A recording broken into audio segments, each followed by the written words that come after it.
And now the news in detail.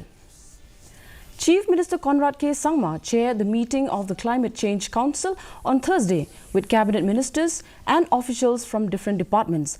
During the meeting, the council discussed at length the key concerns relating to conservation and protection of catchment areas, water resources and afforestation. The meeting also discussed the need for collaboration and coordination among different government departments and other stakeholders to further the shared objective of conservation and protection of natural resources.